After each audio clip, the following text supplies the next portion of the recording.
Good morning students. Class ninth class का जो हम पढ़ रहे हैं वो हम पढ़ रहे हैं हिस्ट्री का हमारा लास्ट चैप्टर चल रहा है Nazism and rise of Hitler.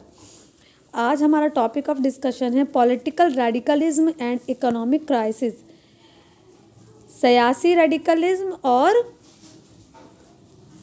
Economic crisis यानी कि जो अर्थव्यवस्था थी, जो इकोनॉमिक कंडीशन थी वो किस तरह से ख़राब हो गई थी। The birth of Weimar Republic coincided with the revolutionary uprising of the Spartacist League on the pattern of the Bolshevik revolution in Russia. जो वेमियर रिपब्लिक था, वेमियर रिपब्लिक का जन्म यानी कि रूस में वेमियर रिपब्लिक की शुरुआत ही बाल्शेविक रेवोल्यूशन के नमूने पर स्पार्टिस्ट लीग की इनकलाबी बगावत के साथ टकराई। यानी कि वेमियर रिपब्लिक और बाल्शेविक जो रेवोल्यूशनरी थे, इन लोगों के बीच में क्या होता है, स्पार्टिस्ट जिस तरह से एक दूसरे से टकराए थे, सेम इसी तरह से वेमियर रिपब्लिक और रेवोल्यूशनरी बाल्शेविक रेवोल्यूशनरीज आपस में टकराने लगे। Soviet of workers and sellers were established in many cities.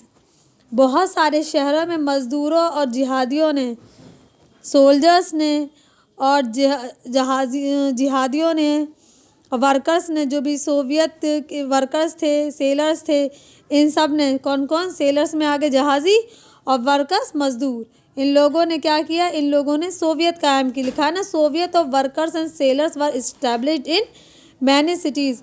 बहुत से शहरों में मज़दूरों और जहाज़ियों की सोवियतें कायम होने लगी।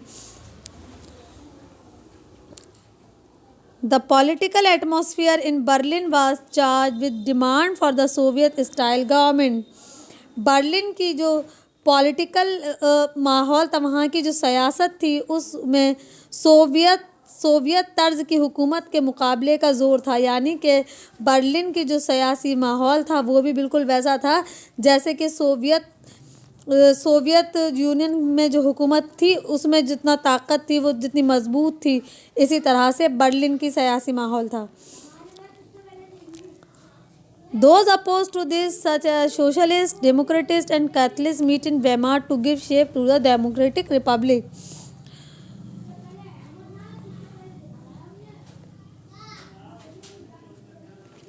जो लोग जो मुखालिफत कर रहे थे इस चीज़ की, अब वो कौन लोग थे, वो थे सोशलिस्ट थे, डेमोक्रेट्स थे और कैथलिक्स थे। ये लोग कहाँ पर मिले, ये लोग वेमियर में मिले ताकि ये क्या कर सकें, वहाँ पर इसको एक शक्ल दे सकें।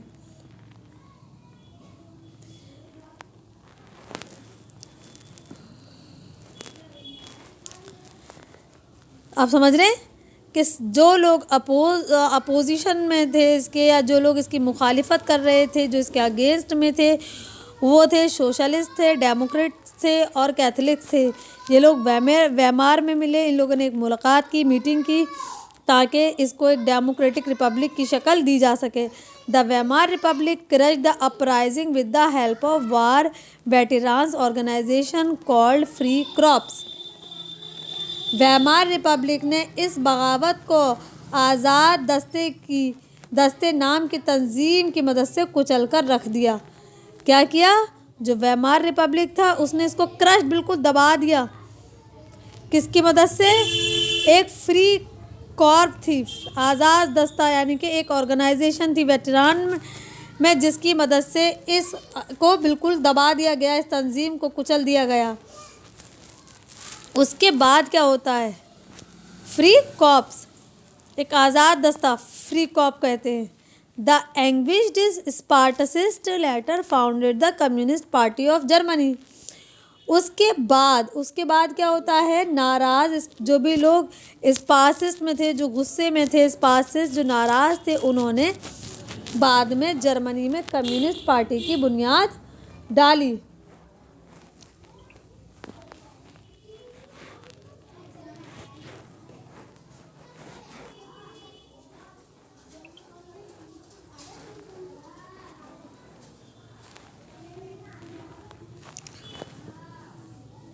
The communist and the socialist henceforth become irreconcilable। इसके बाद जो भी कम्युनिस्ट थे और जो भी सोशलिस्ट थे वो सब कभी भी एक साथ मुसल्लत ना हो सकी। मुसल्लत का मतलब होता है कि ये लोग कभी भी एक नहीं हो सके। और फिर उसके बाद क्या होता है, दोनों एक नहीं हो सके, दोनों में कभी सुलह नहीं हो सकी। सुलह कहते हैं दोनों में किसी तरह का कभी कोई एग्रीमेंट नहीं हो सका। Enemies and could not make common cause against Hitler.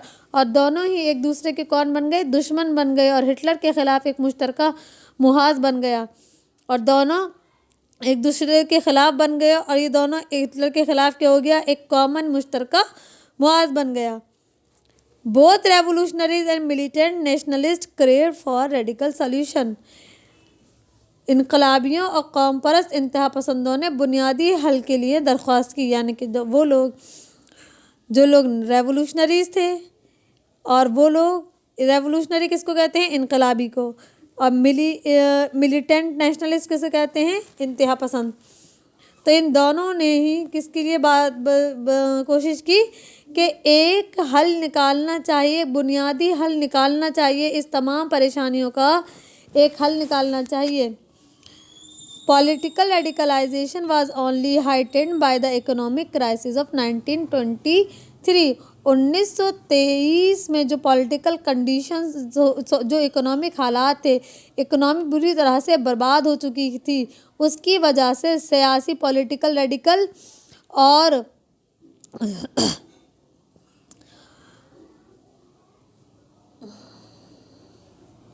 तो जो 1923 में जो इकोनॉमिक क्राइसिस थे उसने पॉलिटिकल रेडिकल्स को काफ़ी हवा दी। हवा देने का मतलब ये होता है, मतलब उन क्राइसिस को, और इकोनॉमिक क्राइसिस ने पॉलिटिकल रेडिकलाइजेशन को और भी ज़्यादा तेज़ कर दिया। Germany had fought the war largely on loan and had to pay war रिपरेशन in gold. Germany ने जंग ज़्यादातर कर्ज़ों पर लड़ी। जर्मनी ने क्या किया, जंग करने के लिए उसने कर्जा लिया और जगहों से, जिसको उसे सोने की शक्ल में जंगी हर्जाना अदा करना पड़ा। और जब ये जंग ख़त्म हो गई तो जो जर्मनी ने कंपनसेशन भरा था, तो वो कंपनसेशन सोने की शक्ल में जुर्माने के तौर पर क्या देना पड़ा, सोना। This depleted gold reserve at a time resources were square. इससे सोने का ज़खायर जब उसे सोना भरना पड़ा जुर्माने के तौर पर, तो इसकी वजह से जर्मनी के जो सोने के ज़ख़ीरे थे वो कम होना शुरू हो गए। इन 1923 जर्मनी रिफ्यूज़ टू पे and the French occupied a leader industrial area. और उसके बाद क्या हुआ, 1923 में जर्मनी ने मना कर दिया कि वो अब किसी तरह की कोई अदायगी कोई पे नहीं करेगा, उससे साफ इनकार कर दिया।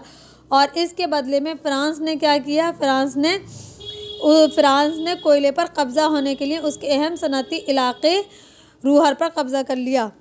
तो जब जर्मनी ने मना कर दिया और मज़ीद जुर्माना भरने के लिए, तो फ्रांस ने क्या किया, France occupied its leading industrial area Ruhr to claim their coal. तो फ्रांस ने जर्मनी के जो एरिया था जहाँ पर कोयले का ज़ख़ीरा था, उस एरिया को अपने कब्ज़े में ले लिया। उस जगह का नाम है रूहर। वहाँ पर अपना इंडस्ट्रीज़ को इस्टेब्लिश करना शुरू कर दिया। Germany retaliated with passive resistant and printed paper currency recklessly. Germany ने इसका जवाब में क्या किया, जो वहाँ पर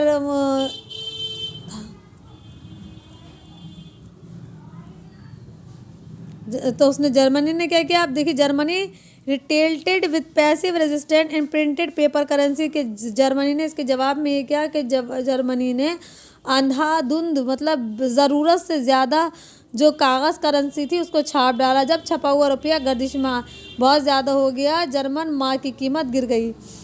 और जब हद से ज़्यादा उसने पेपर करेंसी को छाप दिया, recklessly with too much printed money in circulation, the value of the German mark fell। तो जब ये प्रिंटेड जो पैसा था, जो छपी हुई करेंसी हद से ज़्यादा हो गई, चारों तरफ सर्कुलेशन में फैल गई, तो जर्मन का जो मार्क था वो क्या हुआ, वो गिर गया, उसकी कीमत गिर गई। जर्मन मार्क की कीमत गिर गई। In April the US dollar was equal to 24,000 mark, और अप्रैल में एक यूएस डॉलर किसके बराबर होता था? 24,000 मार्क के। ये मार्क जैसे हिंदुस्तान की करेंसी है रुपया, इसी तरह जर्मनी की मार्क होती थी। इन जुलाई, और जुलाई में कितनी हो गई है? 3,53,000 मार्क। इन अगस्त, अगस्त में हो गई ये 46,21,000 मार्क। यानी कि अभी देखो, अपनी करेंसी ज़्यादा छापने की वजह से उसकी मार्क की वैल्यू किस तरह से गिर रही थी, एंड एट, और उसके बाद गिरते गिरते कहाँ पहुँच गई?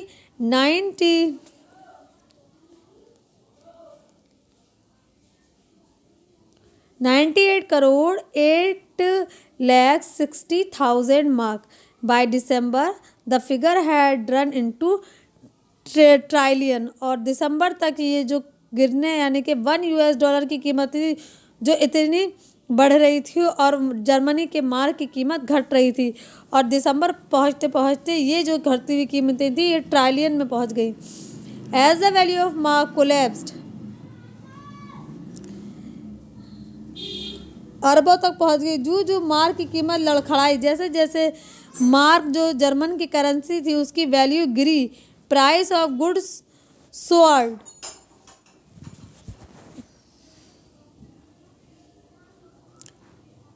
तो अशिया की कीमतें आसमान को छूने लगी। तो जो चीज़ें थी, जो भी वहाँ पर प्राइसेस थी आम चीज़ों की, उनकी जो कीमत है वो बहुत तेज़ी से बढ़ने लगी। The image of German crying cartloads of currency note to buy a loaf of bread was widely publicized, evoking worldwide sympathy.